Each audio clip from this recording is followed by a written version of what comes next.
Bawa tenang, Reza. Kau punya pasal macam-macam benda jadi dekat family aku, tahu tak? Aku dengan Zara bergaduh sebab kau. Zara dengan family dia bergaduh sebab kau. Dan semua sebab kau letak pil perancang ni. Reza, sumpah. Reza, aku tak tahu apa-apa. Ya, Afkar, aku tak bodoh macam kau lah. Aku tak bodoh macam kau. Reza, aku tak tahu apa-apa, Reza. Aku nampak dalam beg itu ada apa-apa Aku tadi. tak payah nak pusing cerita lah. Aku dah tahu dah apa niat korang berdua. Ayo! Ayo!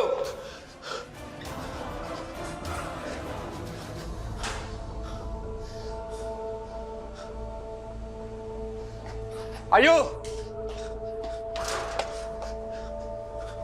Ayo!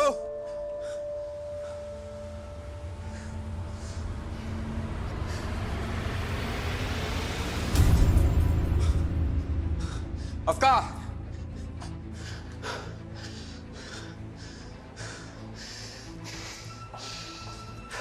Awak? Kenapa ni? Tak ada apa. Saya cerita dekat dalam kereta nanti. Jom.